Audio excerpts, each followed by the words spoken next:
Aqui é o professor Fernando Lopes e hoje nós vamos ver uma série de questões interessantes para você que quer saber como que funciona esse negócio de usar bots em redes como a Ethereum, no âmbito do mercado das finanças descentralizadas. Será que dá para ganhar dinheiro com isso? Será que não dá? Essa é uma dúvida aí muito recorrente. Eu vou me basear aqui na posição da Ethereum.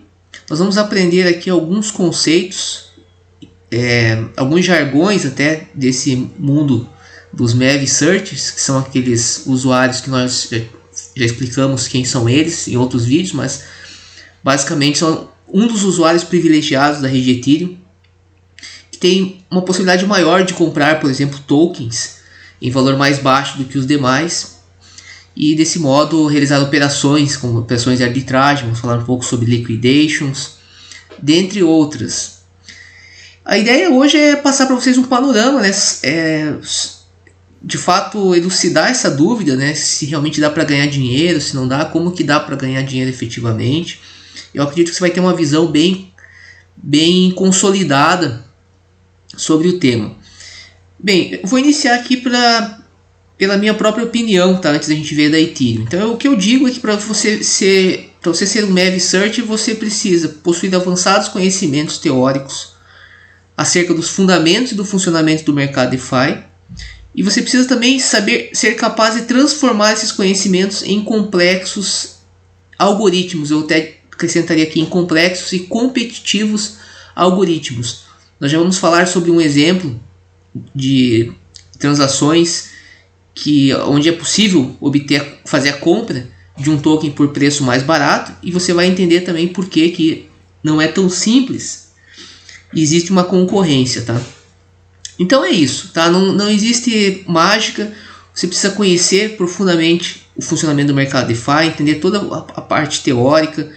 Quando você vai direcionar para um determinado protocolo, você precisa saber bem o funcionamento daquele protocolo e tem que saber traduzir isso em algoritmos, tá? Porque tudo no mercado DeFi acontece por meio de smart contracts, conforme você sabe.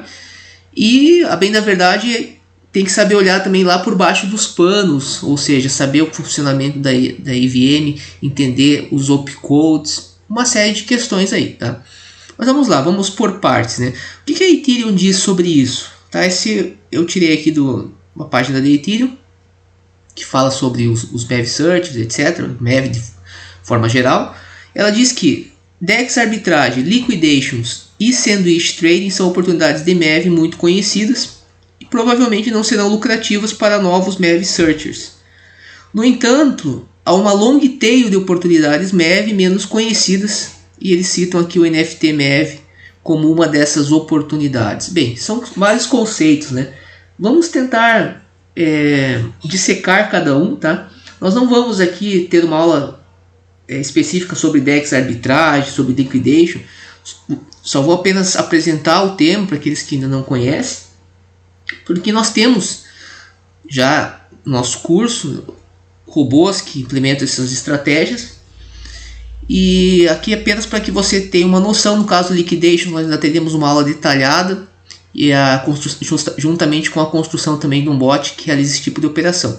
Mas vamos ter uma visão aqui inicialmente geral como que funciona. O que é a DEX arbitragem? Bem, DEX arbitragem é como o nosso curso, o nosso projeto, onde nós criamos um bot que ele observa os preços na Uniswap e na SushiSwap de um único par de token inicialmente, e quando ele percebe que há uma diferença de preço, ele calcula essa diferença, vê se essa diferença é lucrativa, tendo em vista os custos de transação da operação, e é capaz de fazer a compra e a venda utilizando recursos de terceiros, chamados flash loans. Não é obrigatório você utilizar recursos de terceiros, você pode tanto fazer a operação com recursos próprios quanto com recursos de terceiros. Isso vai depender muito da tua estratégia.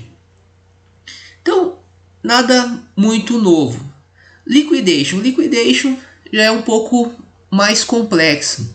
A ideia também é comprar tokens mais barato e vender onde está mais caro, tá? Mas o mecanismo por trás é um pouco mais complexo. Por quê? Porque liquidation é um conceito que está associado àqueles protocolos como o Compound Finance, por exemplo, que para você fazer um empréstimo de uma quantidade de token, você precisa fazer o depósito de uma quantia maior do que o valor que você vai emprestar.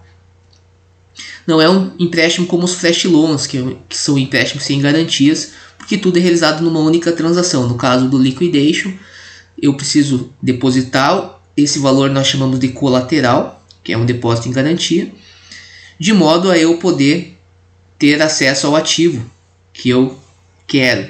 Aí você pode perguntar, mas por que alguém faria isso? Por uma série de motivos, né? Geralmente para explorar alguma oportunidade no mercado. O que acontece é que mais uma advertência, né? Nós não vamos ter uma aula sobre liquidation aqui, mas eu quero que vocês pelo menos entendam como que funciona. O que acontece é que cada empréstimo que é feito tem um chamado fator de colateralização, né? Factor collateralization, né? É um fator que basicamente ele vai dizer quanto que você pode emprestar de um determinado ativo a partir do depósito que você fez. Então há um percentual aí.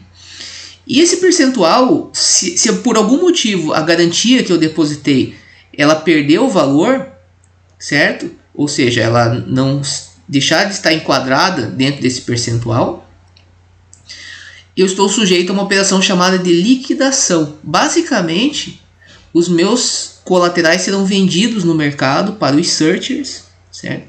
Por um preço abaixo do mercado. Isso vai fazer com que, você já sabe, né? Se eu tenho um ativo sendo vendido abaixo do preço do mercado, eu vou querer comprar esse ativo e vou vender no mercado de modo a extrair lucro. E esse tipo de operação, embora se olha assim, né, já impressione, né? Nós vamos ver aqui, basicamente nós temos aqui, vou até passar aqui, ó, no caso do compound, as duas funções, como que isso funciona, né? Melhor. Imagine lá que eu tenho várias contas, né, que fazem empréstimos de tokens, e eu tenho como observar se essas contas elas estão chegando no que eles chamam de underwater, né? Ou seja, se elas estão ali na margem, ali passando, sujeitas a serem liquidadas. Por quê? Porque a garantia dela saiu dos parâmetros, né? Isso pode acontecer por uma série de motivos. Nós vamos falar sobre liquidation numa aula específica. Mas basicamente você pode imaginar o seguinte, que você tem ali, por exemplo, essa função ela permite que o search verifique quais são as contas que podem ser liquidadas. Porque de alguma forma o depósito delas, a garantia delas desvalorizou, né? Ou o ativo que elas emprestaram acabou tendo uma valorização maior. O fato é que você tem que garantir o depósito mínimo no protocolo. Então, ou seja, você cria lá o robô e fica lá observando. Basta ele chamar essa função para identificar as contas, né? Se essa conta é ou não liquidável. E uma vez que ela seja liquidada, você vai chamar outras funções como essa, tá? Lembrando que essas funções elas fazem parte já da versão 3, né, o Compound 3, que foi lançado aí por volta do final de agosto e setembro de 2022. O mecanismo de liquidação foi modificado em relação ao que acontecia antes, mas a lógica é sempre a mesma: preservar as reservas, né, do protocolo, preservar a liquidez do próprio protocolo, digamos assim. Então, basicamente, você tem que pensar assim, que os searches, há uma série de robôs que estão ali constantemente observando, por meio de códigos, oportunidades. E aí, quando surge uma oportunidade, o que ele vai fazer? Ele vai chamar as funções dos respectivos smart contracts de modo a, nesse caso aqui, ele vai comprar o colateral com preço abaixo do mercado e vai vender onde está mais caro. E essa operação ela envolve a chamada de várias funções de smart contracts, porque, por exemplo, ele pode fazer essa compra desse ativo que foi desvalorizado por meio de flash loans, não necessariamente com recursos de terceiros. Aí ele vai ter que, numa única operação, ele vai ter que chamar várias funções de contratos, ou seja, ele vai ter que fazer o empréstimo do flash loans, vai ter que chamar as funções para performar aqui a operação de liquidação. Não é tão simples, há outras funções que nós vamos ver mais à frente. E vender esse ativo, onde ele consegue obter lucro, certo? E vai ter de modo a poder, inclusive, pagar o empréstimo. Lembrando que o flash loans é tudo numa única operação. Então perceba que é uma série de funções que precisam ser chamadas. E aí você pensa, poxa, mas essa operação já é complexa, né? E ela é interessante, porque, poxa, eu tenho ali como observar aonde eu vou ter basicamente token sendo vendido abaixo do preço do mercado. O problema é que isso é feito por muitos E aí entra aquilo que nós já falamos, né? A questão da mempool. Ou seja, se você fizer isso, se você rodar um software, que nós vamos inclusive construir, sem que esse software seja capacitado, seja esteja otimizado e protegido, por exemplo, utilizando flashbots, você vai ser vítima do sandwich trading, por exemplo, certo? Então, que é outro tipo de operação que envolve basicamente você realizar uma operação antes e depois um determinado usuário. Não é tão simples você conseguir extrair lucro, principalmente em protocolos conhecidos como Uniswap, SushiSwap, mas é possível em protocolos não tão conhecidos, e você consegue observar mesmo assim usuários já profissionais conseguindo realizar operações lucrativas em torno dessas operações. Nós vamos falar numa outra aula sobre as ferramentas, né, que já existem para que você possa observar, fazer uma análise, um estudo prévio antes de desenvolver o teu próprio código. Então percebe que essas três operações, a arbitragem, liquidation e o sandwich trade, são oportunidades que eles dizem aqui que são muito conhecidas e que provavelmente não serão lucrativas para novos MEV searchers. Por quê? Justamente por elas serem conhecidas. Perfeito? Aí você vai ter uma competição maior. E se você está chegando agora, esse MEV search, esses novos aqui, você pode pensar não necessariamente, cara, de repente você já pode ter uma experiência em outros protocolos, sei lá. Mas o fato mesmo decisivo é você ser capaz de rodar um software melhor do que os demais, nesse tipo de operação que é conhecida. E aqui ele fala, né, que há uma long tail de oportunidades MEV menos conhecidas. Então, esse tipo de expressão, acho que você tem um jargão, né, que você vai ver algumas comunidades de searchers, né, que é o short tail e long tail. Então, short tail seriam essas operações conhecidas, mas a long tail, oportunidades de long tail, chamadas também no jargão de OPS, né, elas têm a chance de te dar uma remuneração mesmo, né, um resultado positivo, justamente por elas não serem muito conhecidas. E como que você vai executar esse tipo de operação long tail? Aqui ele cita, por exemplo, o NFT MEV, uma dessas oportunidades. Aí que vai o conhecimento teórico sobre os funcionamentos do protocolo, capacidade de observar protocolos, pesquisar protocolos novos, por exemplo. Tá? Então aqui, basicamente isso aqui é um resumo do que eu acabei de falar, né? Então, aqui destacando, né, que as estratégias de long tail, elas são estratégias não convencionais, tá? E para você fazer a estratégia não convencional, tem que conhecer os protocolos, não é só rodar código, que podem aparecer apenas de vez em quando. Os bots automatizados não podem monitorar esses tipos de oportunidades, então há muito menos concorrência. Ou seja, quando você fala em liquidation e arbitragem, é fácil você ter bots, automatizar um bot para ele ficar acompanhando aquilo ali que está acontecendo. Então, ou seja, esses bots eles vão estar mais preparados, etc. É mais complicado você conseguir concorrer com eles. Agora, se você consegue observar uma oportunidade no contexto de vários protocolos, que não é uma oportunidade usual, essa oportunidade não vai estar sendo monitorada. Então você não vai ter o mesmo número de concorrentes que você vai ter numa operação de liquidation, por exemplo, que eu consigo ficar acompanhando ali as contas que estão ali. Eu até faço uma brincadeira, né? Falo que isso aí parece o corvo que fica em cima da carniça esperando que o cara morra, né? Então é um troço meio macabro, né? Mas é basicamente isso, eles ficam observando as contas, né? As unhealthy accounts, né? Que estão ali próximas, né? Que podem ser liquidadas, né? Então, ou seja, a pessoa chega ali no compound, faz um empréstimo bonitinho, que é geralmente o usuário que vai trabalhar com a interface, fazer o empréstimo, mas não tem um conhecimento aprofundado sobre o mercado, sobre a variação de preço que pode ocorrer. Esse usuário corre muito risco de ser liquidado nesse tipo de operação, e os searches é que vão lucrar, certo? E aqui então, ou seja, numa única estratégia que você realiza de long tail, você pode conseguir milhares de dólares, né? E só que esse tipo de estratégia muitas vezes ela vai envolver interação com protocolos, veja aqui, recém-lançados, ou pode usar uma série de transações complexas envolvendo vários protocolos. Daí a necessidade de ter toda uma base teórica que nós temos no curso, falando sobre os vários tipos de token que hoje existem, ensinando você a criar essas várias formas de token. Você viu ali que a própria Ethereum fala do NFT MEV, então nós ensinamos a criar, por exemplo, NFTs. Aí o cara pensa, vou fazer um curso para montar robô, por que eu preciso aprender a criar NFT? Porque você vai aprender a criar as estratégias básicas, né, as estratégias de short tail, mas você tem que estar preparado para desenvolver a tua própria estratégia de long tail.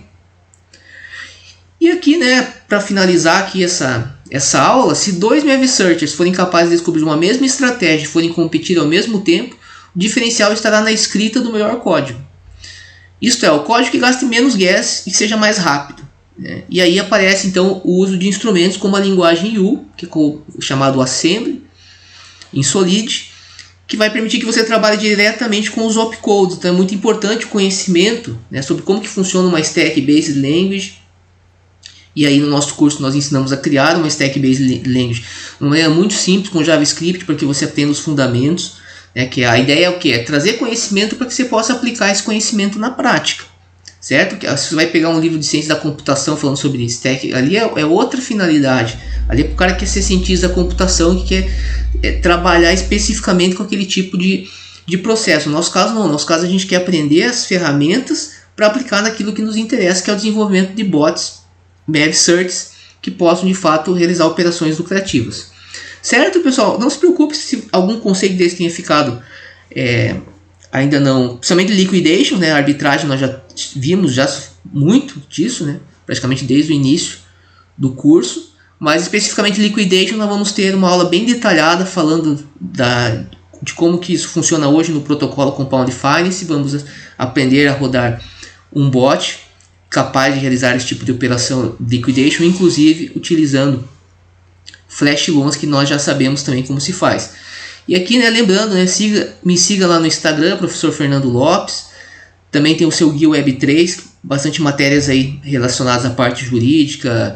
Aí vocês observam lá minhas atividades aí profissionais. E também essa comunidade que eu criei no Telegram, Mev Searchers, que o objetivo é compartilhar informações, eventualmente até criar um bot aí cooperativo, certo? E o canal aqui, né, do DeFi Brasil, sempre trazendo novidades para vocês, certo? Então eu espero que vocês tenham entendido então como que funciona de fato essa questão de robôs na rede Ethereum. E sempre digo, né, não é tão fácil, mas é possível. Perfeito? Grande abraço e nos vemos na próxima aula.